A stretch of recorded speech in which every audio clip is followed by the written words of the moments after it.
Hello friends, नमस्कार। स्वागत है आप सभी लोगों का अपने यूट्यूब चैनल एग्जाम टेबल पर। मैं अविनाश कुमार आज फिर से एक नए वीडियो के साथ आप लोगों के सामने हाजिर हूं। दोस्तों, मैंने आप लोगों को अपने पिछले वीडियो में यूपी पीसीएस स्पेशल में आधुनिक भारत के इतिहास में कांग्रेस के अधिवेशन के बारे में बताया था।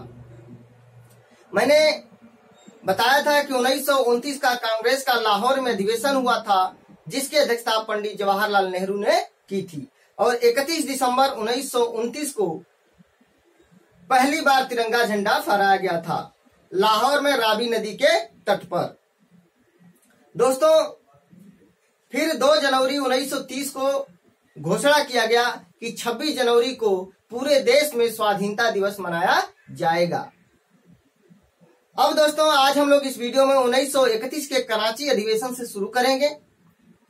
दोस्तों, 1931 में कांग्रेस का कराची में अधिवेशन हुआ, जिसकी अध्यक्षता सरदार वल्लभ भाई पटेल ने की थी। वल्लभ भाई पटेल को सरदार की उपाधि बारदौली सत्याग्रह के समय बारदौली की महिलाओं के कहने पर गांधी जी ने दी थी। और दोस्तों, सरदार वल्लभ भाई पटेल को लौह पुरुष के नाम से जाना जाता है और सरदार वल्लभ भाई पटेल को भारत का बिस्मार्क भी कहा जाता है। तो दोस्तों, 1931 में कांग्रेस का कराची में अधिवेशन हुआ था, जिसकी अध्यक्षता सरदार वल्लभ भाई पटेल ने की थी। और दोस्तों, इसी अधिवेशन में महात्मा गांधी जी ने कहा था कि गांधी मर सकता है, गांधीवाद नहीं। क्योंकि क्वेश्चन पूछा जाता है कि कांग्रेस के किस अधिवेशन में गांधी जी ने कहा था कि गांधी मर सकता है, गांधीवाद नहीं। तो 1931 का कराची अधिवेशन, जिसकी अध्यक्षता सरदार वल्लभ भाई पटेल ने की थी। उसके बाद दोस्तों, सुभाष चंद्र बोस ने 1931 के कराची अधिवेशन के बारे में कहा था कि महात्मा गांधी की लोकप्रियता और सम्मान की पराकाष्ठा है। यानी 1931 का जो कराची अधिवेशन था, वो महात्मा गांधी जी के लिए क्या था? लोकप्रियता और सम्मान की पराकाष्ठा था। ये किसने माना था? तो सुभाष चंद्र बोस ने। तो 1931 के कराची अधिवेशन में ही सुभाष चंद्र बोस ने महात्मा गांधी की लोकप्रियता और सम्मान की पराकाष्ठा माना है। उसके बाद दोस्तों, पंडित जवाहरलाल नेहरू ने मूल अधिकारों, बहुत ही महत्वपूर्ण प्रश्न है, पंडित जवाहरलाल नेहरू ने मूल अधिकारों तथा आर्थिक कार्यक्रम पर संकल्प प्रारूपित किया। क्वेश्चन पूछा जाता है कि निम्नलिखित में से कांग्रेस के किस अधिवेशन में पंडित जवाहरलाल नेहरू ने मूल अधिकारों और आर्थिक कार्यक्रम पर संकल्प प्रारूपित किया था? तो 1931 का कराची अधिवेशन या 1931 के कराची अधिवेशन में निम्नलिखित में से किसने मूल अधिकारों तथा आर्थिक कार्यक्रम पर संकल्प प्रारूपित किया था? तो पंडित जवाहरलाल नेहरू ने। और उनके सहयोगी कौन थे? एम.एन. राय थे उनके सहयोगी, एम.एन. राय। उसके बाद दोस्तों, इसी अधिवेशन में पूर्ण स्वराज्य को कांग्रेस द्वारा परिभाषित किया गया। क्वेश्चन पूछा जाता है, निम्नलिखित में से कांग्रेस के किस अधिवेशन में पूर्ण स्वराज्य को परिभाषित किया गया? तो 1931 के कराची अधिवेशन में। उसके बाद दोस्तों, 1934 के अधिवेशन के बारे में बस इतना ही जानना है कि 1934 का अधिवेशन कहाँ हुआ था और किसने अध्यक्षता की थी। तो 1934 का कांग्रेस का बंबई में अधिवेशन हुआ था, जिसकी अध्यक्षता डॉक्टर राजेंद्र प्रसाद ने की थी। उसके बाद दोस्तों, 1936 का कांग्रेस का अधिवेशन बहुत ही महत्वपूर्ण है। 1936 का कांग्रेस का अधिवेशन लखनऊ में हुआ था, जिसकी अध्यक्षता पंडित जवाहरलाल नेहरू ने की थी। 1936 में कांग्रेस का लखनऊ में अधिवेशन हुआ, जिसकी अध्यक्षता पंडित जवाहरलाल नेहरू ने की थी। और इस अधिवेशन में 1936 के लखनऊ अधिवेशन में भारत सरकार अधिनियम 1935 को अस्वीकार कर दिया गया। क्वेश्चन पूछा जाता है कि कांग्रेस के किस अधिवेशन में 1935 के अधिनियम को अस्वीकार कर दिया गया? तो 1936 का लखनऊ अधिवेशन। तो दोस्तों, 1936 के लखनऊ अधिवेशन की अध्यक्षता पंडित जवाहरलाल नेहरू ने की थी। और इसी अधिवेशन में भारत सरकार अधिनियम 1935 को अस्वीकार कर दिया गया। और इस अधिवेशन को मैंने इस अधिवेशन में 1935 के अधिनियम को गुलामी का अधिकार पत्र या दासता का आज्ञा पत्र कहा गया। क्वेश्चन पूछा जाता है निम्नलिखित में से किस अधिनियम को गुलामी का अधिकार पत्र या दासता का आज्ञा पत्र कहा गया? तो 1935 के अधिनियम को। तो महत्वपूर्ण प्रश्न है। उसके बाद दोस्तों 1937 में कांग्रेस का फैजपुर में अधिवेशन हुआ। फैजपुर महाराष्ट्र में है और गांव में होने वाला पहला अधिवेशन फैजपुर। उसके बाद दोस्तों इस फैजपुर के अधिवेशन की अध्यक्षता पंडित जवाहरलाल नेहरू ने की थी 1937 में। तो क्वेश्चन पूछा जाता है कि गांव में होने वाला पहला अधिवेशन कौन था? तो 1937 में फैजपुर अधिवेशन, जिसकी अध्यक्षता पंडित जवाहरलाल नेहरू ने की थी। उसके बाद दोस्तों 1938 में कांग्रेस का हरिपुरा में अधिवेशन हुआ, जिसकी अध्यक्षता सुभाष चंद्र बोस ने की थी। तो दोस्तों 1938 का कांग्रेस का हरिपुरा में अधिवेशन हुआ, जिसकी अध्यक्षता सुभाष चंद्र बोस ने की थी। और 1938 के हरिपुरा अधिवेशन में ही राष्ट्रीय नियोजन समिति का गठन किया गया, जिसके अध्यक्ष पंडित जवाहरलाल नेहरू बने। दोस्तों राष्ट्रीय नियोजन समिति का अध्यक्ष कौन था? तो पंडित जवाहरलाल नेहरू। दोस्तों हरिपुरा कहाँ है? तो हरिपुरा गुजरात में है। ये भी क्वेश्चन पूछा जाता है। उसके बाद दोस्तों 1939 में 1938 में कांग्रेस के अध्यक्ष सुभाष चंद्र बोस थे। 1939 में वे फिर से दोबारा अध्यक्ष बनना चाहते थे, लेकिन गांधी जी नहीं चाहते थे। गांधी जी ने कांग्रेस के अध्यक्ष के रूप में सीताराम रमैया का नाम आगे किया और यह पहला अवसर था जब कांग्रेस अध्यक्ष के लिए चुनाव किया गया। तो दोस्तों सुभाष चंद्र बोस के प्रतिद्वंदी के तौर पे सीताराम रमैया चुनाव मैदान में उतर गए और चुनाव हुआ पहली बार कांग्रेस अध्यक्ष के रूप में और सुभाष चंद्र बोस दूसरी बार अध्यक्ष चुन लिए गए। इसको त्रिपुरी संकट के नाम से भी जाना जाता है। और दोस्तों मैं बता दूं ये त्रिपुरी कहाँ है? त्रिपुरी जबलपुर मध्य प्रदेश में है। क्वेश्चन पूछा जाता है। उसके बाद दोस्तों गांधी जी और सुभाष चंद्र बोस के बीच मतभेद गहराता गया। कांग्रेस कार्यकारिणी परिषद को लेकर के तो गोविंद वल्लभ पंत ने सुभाष चंद्र बोस और गांधी जी के बीच मनमुटाव को दूर करने की कोशिश किया और सुभाष चंद्र बोस से कहा कि गांधी जी के अनुसार आप अपनी कार्यकारिणी परिषद बनाइए।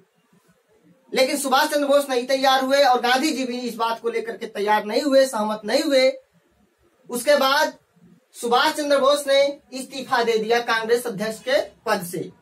और जब इस्तीफा दे दिया तो राजेंद्र प्रसाद को कांग्रेस का अध्यक्ष बनाया गया। क्वेश्चन पूछा जाता है कि 1939 में त्रिपुरी अधिवेशन में सुभाष चंद्र बोस के अध्यक्ष पद से इस्तीफा देने के बाद अध्यक्ष किसे बनाया गया? तो डॉक्टर राजेंद्र प्रसाद को।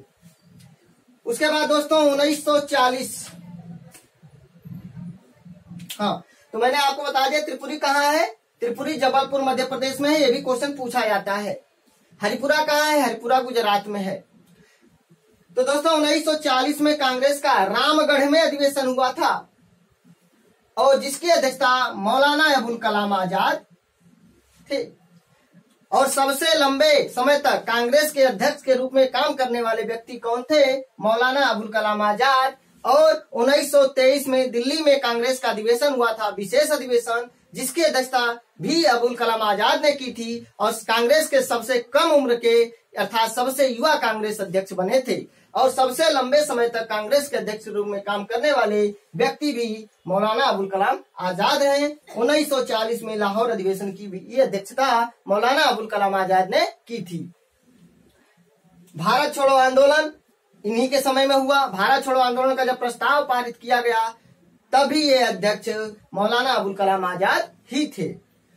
दोस्तों 1946 में कांग्रेस का मेरठ में अधिवेशन हुआ, जिसकी अध्यक्षता आचार्य जेबी कृपलानी ने की थी।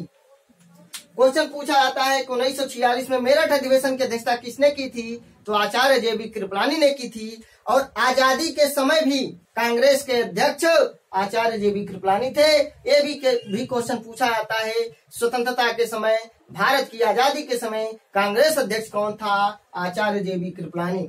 फिर 1947 में इन्होंने इस्तीफा दे दिया, तब दिल्ली में कांग्रेस का विशेष अधिवेशन हुआ, उसकी अध्यक्षता डॉक्टर राजेंद्र प्रसाद ने की थी। उसके बाद दोस्तों 1948 में कांग्रेस का जयपुर में अधिवेशन हुआ, जिसकी अध्यक्षता सीताराम पट्टाभिरमैया ने की थी। फिर 1950 में कांग्रेस का नासिक में अधिवेशन हुआ, जिसकी अध्यक्षता पुरुषोत्तम दास टंडन ने की थी। और ध्यान रखिएगा, पुरुषोत्तम दास टंडन वही पुरुषोत्तम दास टंडन हैं जिन्होंने यूपी विधानसभा के प्रथम अध्यक्ष के रूप में नामित हुए थे। अर्थात उत्तर प्रदेश विधानसभा के प्रथम अध्यक्ष कौन थे, तो पुरुषोत्तम दास टंडन। राजर्षि के नाम से जाने जाते हैं, इनका उपनाम है राजर्षि। दोस्तों कुछ और महत्वपूर्ण अधिवेशन है, जैसे 1904 का अधिवेशन बंबई में हुआ था, जिसकी अध्यक्षता सर हेनरी कॉटन ने की थी। और महत्वपूर्ण बात यह है कि मोहम्मद अली जिन्ना ने पहली बार भाग लिया था, यानी कांग्रेस के किसी अधिवेशन में मोहम्मद अली जिन्ना ने पहली बार भाग लिया था, यानी 1904 में बंबई अधिवेशन में सर हेनरी कॉटन की अध्यक्षता में।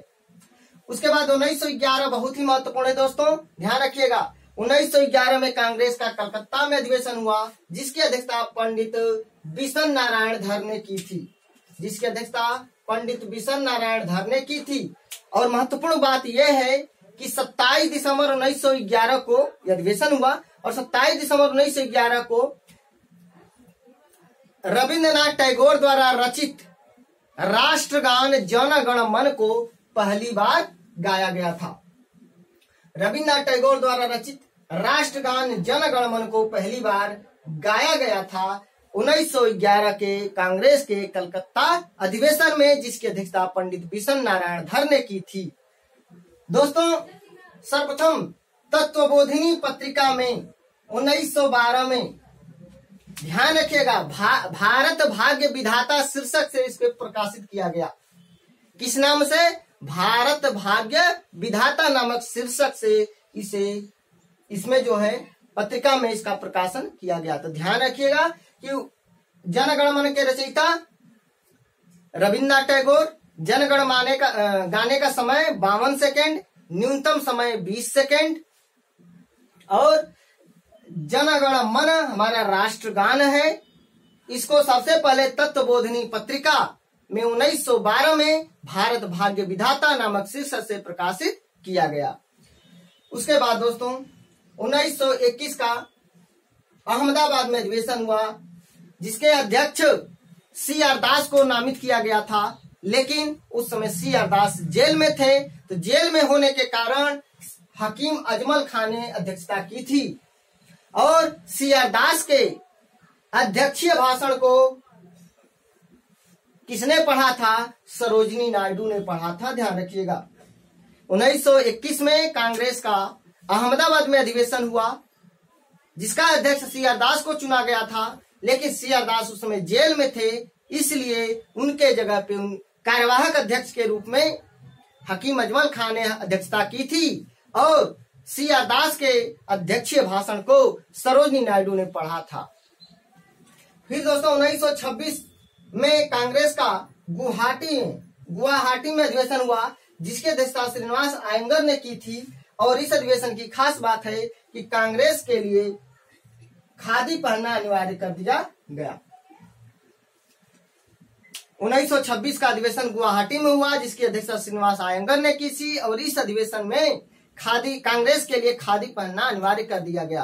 तो दोस्तों मेरा वीडियो कैसा लगा? अगर मेरा वीडियो आप लोगों को अच्छा लगे तो प्लीज दोस्तों लाइक कमेंट शेयर जरूर करना, और मेरे वीडियो में किसी प्रकार कोई कमी नजर आए तो प्लीज आप लोग मुझे कमेंट करके बताइए। और दोस्तों जिन्होंने मेरा चैनल अभी तक सब्सक्राइब नहीं किया है, प्लीज आप लोग मेरा चैनल सब्सक्राइब करके मेरा समर्थन करें। आप लोगों का समर्थन मेरे लिए बहुत इंपॉर्टेंट है, इसी के साथ दोस्तों मिलते हैं नेक्स्ट वीडियो में। तब तक के लिए नमस्कार, जय हिंद, जय भारत।